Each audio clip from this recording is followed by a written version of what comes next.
வணக்கம். ஆகாஷ்வாணி.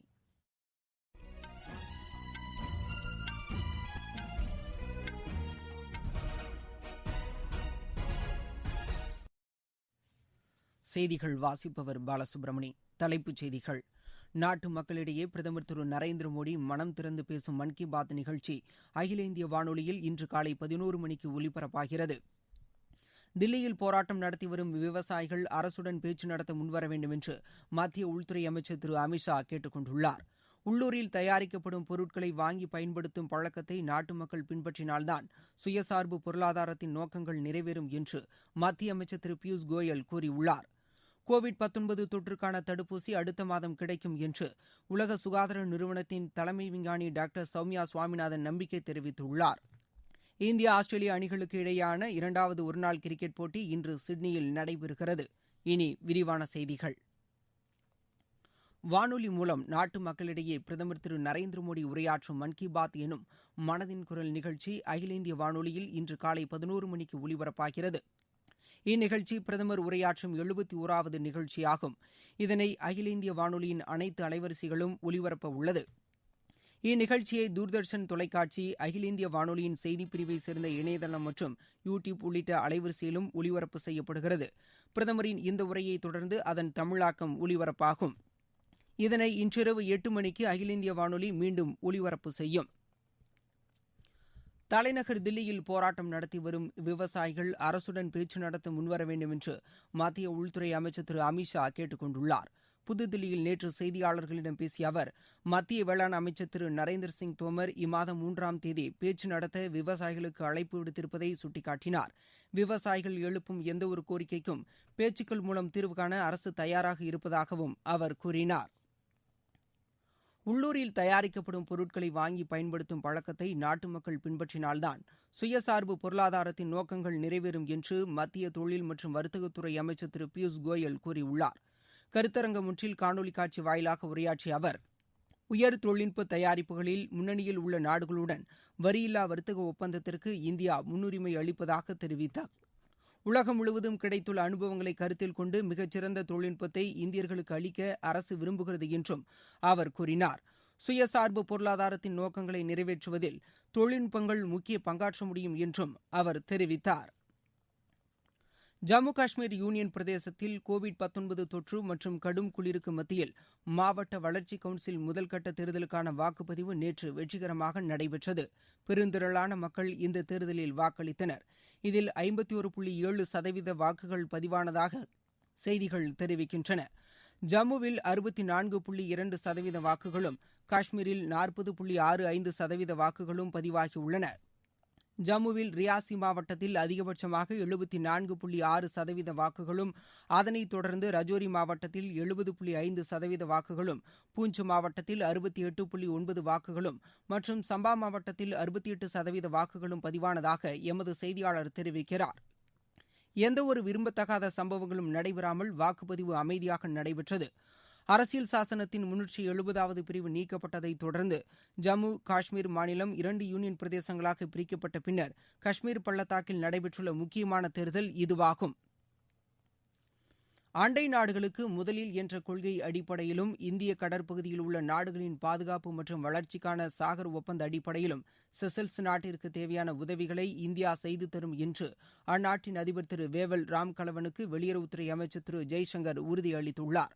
அந்நாட்டில் 2 நாட்கள் மேற்கொண்ட சுற்றுப்பயணத்தை நேற்று முடித்துக் கொண்ட பின்னர் டுவிட்டர் செய்தியில் இதனை அவர் தெரிவித்துள்ளார். செசல்ஸ் அதிபருடன் பாதுகாப்பு, ஒத்துழைப்பு, வளர்ச்சி திட்டங்கள் மற்றும் நீண்டகாலம் இரு நாடுகளின் மக்களுக்கு இடையில் உள்ள தொடர்பு ஆகியவை குறித்து தாம் விவாதித்ததாகவும் திரு ஜெய்சங்கர் கூறியுள்ளார். இந்திய வம்சாவளியைச் சேர்ந்த செசல்ஸ் அதிபருக்கு பிரதமர் நரேந்திர மோடியின் வாழ்த்துக்களையும் தெரிவித்துக் கொண்டதாகவும் அவர் குறிப்பிட்டுள்ளார்.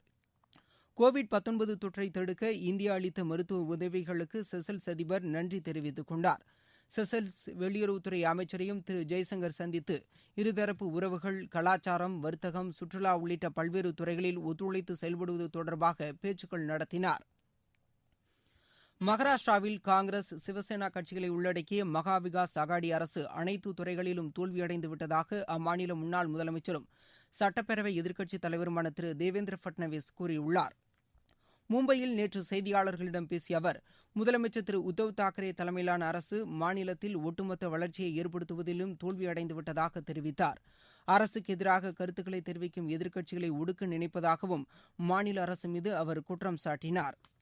ஊடகவியலாளர் திரு அர்னாப் கோஸ்வாமி மீதான அதீத நடவடிக்கைகள் தொடர்பாக மாநில அரசுக்கு உச்சநீதிமன்றம் கண்டனம் தெரிவித்ததையும், திரைப்பட நடிகை கங்கனா ரணாவத்துக்கு எதிராக அரசு நிர்வாகம் நடந்து கொண்ட முறையை மும்பை உயர்நீதிமன்றம் கடிந்து கொண்டதையும் அவர் சுட்டிக்காட்டினார். கோவிட்-19 தொற்றுக்கு எதிரான பரிசோதனைகளை அதிகரிக்குமாறு மாநில அரசை தாம் கேட்டுக் கொண்டதாகவும், ஆனால் அதற்கு அரசு செவிசாய்க்கவில்லை என்றும் திரு பட்னவிஸ் தெரிவித்தார். நீங்கள் கேட்டுக்கொண்டிருப்பது ஆகாஷவாணியின் செய்தி அறிக்கை. கோவிட்-19ற்கு எதிரான போரில் நமக்கான 3 கவசங்கள். முகக்கவசம் அணிவோம், தனிநபர் இடைவெளியை கடைபிடிப்போம், கை மற்றும் முக சுத்தம் பராமரிப்போம். கோவிட்-19 தொற்றுக்கான தடுப்பு மருந்து தயாரானதும் அரசின் சார்பில் பொதுமக்கள் அனைவருக்கும் இலவசமாக வழங்கப்படும் என்று மக்கள் நல்வாழ்வுத்துறை அமைச்சர் டாக்டர் சி விஜயபாஸ்கர் தெரிவித்துள்ளார். சென்னை ராஜீவ்காந்தி அரசு பொது மருத்துவமனையில் இணை நோய்கள் கொண்ட கோவிட்-19 நோயாளிக்கு சிகிச்சை அளிக்கும் சிறப்பு பிரிவை நேற்று தொடங்கி வைத்த பின்னர் செய்தியாளர்களிடம் அவர் பேசினார். இந்தியாவிலேயே இதுபோன்ற சிறப்பு பிரிவு தொடங்கப்படுவது தமிழகத்தில்தான் என்றும் அவர் தெரிவித்தார். சிறுநீரகவியல், புற்றுநோயியல் போன்ற பல்வேறு நோய்களால் ஏற்கனவே பாதிக்கப்பட்டு தற்போது கோவிட்-19 தொற்று கண்டறியப்பட்டவர்களுக்கு உயர் சிகிச்சை அளிக்கும் வசதி இந்த மருத்துவமனையில் உள்ளதாகவும் அவர் கூறினார். வரவிருக்கும் நாட்கள் குளிர்காலம் என்பதாலும் பண்டிகை காலமும் இருப்பதால் பொதுமக்கள் மிகவும் எச்சரிக்கையுடன் செயல்பட வேண்டும் என்று தொடர்ந்து முகக்கவசம் அணிய வேண்டும் என்றும் அமைச்சர் கேட்டுக் கொண்டார். கோவிட்-19 தொற்றுக்கான தடுப்பூசி அடுத்த மாதம் கிடைக்கும் என்று உலக சுகாதார நிறுவனத்தின் தலைமை விஞ்ஞானி டாக்டர் சௌமியா சுவாமிநாதன் நம்பிக்கை தெரிவித்துள்ளார். இந்நோய் தொற்று தொடர்பாக ராமானந்த் தீர்த்த சுவாமிகள் நினைவு தொடர் சொற்பொழிவு நிகழ்ச்சியில் பங்கேற்று முகநூல் வழியாக பேசிய அவர், தடுப்பூசிக்கான பணிகள் இறுதிக்கட்டத்தை எட்டியுள்ளதாக கூறினார்.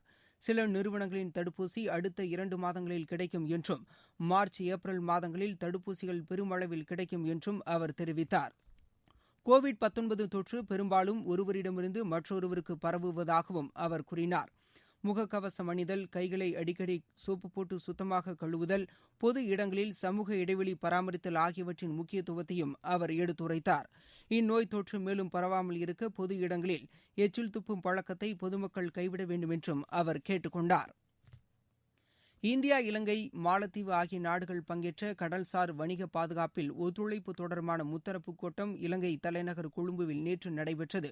இதில் இந்திய அரசு சார்பில் தேசிய பாதுகாப்பு ஆலோசகர் திரு அஜித் தோவல் கலந்து கொண்டார். இந்த கூட்டத்தில் கலந்து கொண்ட அனைவரும் இந்திய கடல் பகுதியில் கடல்சார் வணிகத்திற்கான சூழல் மற்றும் பாதுகாப்பு குறித்து விரிவாக விவாதித்தனர். சுற்றுச்சூழல் மாசுவிலிருந்து கடல் பகுதியை பாதுகாப்பது குறித்த விழிப்புணர்வை ஏற்படுத்துதல், மனிதாபிமான உதவி, பேரிடர்கால உதவி, கூட்டு பயிற்சி ஒத்திகை ஆகியவை குறித்தும் இந்த கூட்டத்தில் கருத்து பரிமாற்றம் நடைபெற்றது. ஈரானின் மூத்த அணு விஞ்ஞானி மோசன் ஃபக்ரிசாதா படுகொலைக்கு பழிவாங்கப் போவதாக ஈரான் எச்சரித்துள்ளது. இது தொடர்பாக அந்நாட்டின் அதிபர் திரு ஹசன் ரெகானி விடுத்துள்ள ஒரு அறிக்கையில் அணு விஞ்ஞானி படுகொலைக்கு இஸ்ரேல் மீது குற்றம் சாட்டினார். இதற்காக உரிய நேரத்தில் ஈரான் பதிலடி கொடுக்கும் என்றும் அவர் எச்சரித்துள்ளார். எத்தியோப்பியாவின் வடக்கு டைகாரை மாகாணத்தில் ராணுவ நடவடிக்கை முடிவுக்கு வந்துள்ளதாக அந்நாட்டின் பிரதமர் திரு அபி அகமது தெரிவித்துள்ளார். அந்த மாகாணத்தின் தலைநகர் மெக்கேலே அரசு படைகளின் முழு கட்டுப்பாட்டில் கொண்டுவரப்பட்டுள்ளதாக முன்னதாக அவர் அறிவித்தார். இந்தியா, ஆஸ்திரேலியா அணிகளுக்கு இடையேயான 2வது ஒருநாள் கிரிக்கெட் போட்டி இன்று சிட்னியில் நடைபெறுகிறது. 3 போட்டிகளை கொண்ட இந்த தொடரின் முதல் போட்டியில் வெற்றி பெற்று ஆஸ்திரேலியா முன்னிலை வகிக்கிறது. ஆஸ்திரேலிய அணிக்கு எதிரான ஒருநாள் கிரிக்கெட் போட்டிகளை தொடர்ந்து 3 டுவெண்டி கிரிக்கெட் போட்டிகள் மற்றும் 4 டெஸ்ட் கிரிக்கெட் போட்டிகளிலும் இந்திய அணி பங்கேற்க உள்ளது. மீண்டும் தலைப்புச் செய்திகள். நாட்டு மக்களிடையே பிரதமர் திரு நரேந்திர மோடி மனம் திறந்து பேசும் மன் கி பாத் நிகழ்ச்சி அகில இந்திய வானொலியில் இன்று காலை 11 மணிக்கு ஒலிபரப்பாகிறது. தில்லியில் போராட்டம் நடத்தி வரும் விவசாயிகள் அரசுடன் பேச்சு நடத்த முன்வர வேண்டும் என்று மத்திய உள்துறை அமைச்சர் திரு அமித் ஷா கேட்டுக் கொண்டுள்ளார். உள்ளூரில் தயாரிக்கப்படும் பொருட்களை வாங்கி பயன்படுத்தும் பழக்கத்தை நாட்டு மக்கள் பின்பற்றினால்தான் சுயசார்பு பொருளாதாரத்தின் நோக்கங்கள் நிறைவேறும் என்று மத்திய அமைச்சர் திரு பியூஷ் கோயல் கூறியுள்ளார். கோவிட்-19 தொற்றுக்கான தடுப்பூசி அடுத்த மாதம் கிடைக்கும் என்று உலக சுகாதார நிறுவனத்தின் தலைமை விஞ்ஞானி டாக்டர் சௌமியா சுவாமிநாதன் நம்பிக்கை தெரிவித்துள்ளார். இந்தியா ஆஸ்திரேலியா அணிகளுக்கு இடையேயான இரண்டாவது ஒருநாள் கிரிக்கெட் போட்டி இன்று சிட்னியில் நடைபெறுகிறது. இத்துடன் இந்த செய்தியறிக்கை நிறைவடைந்தது.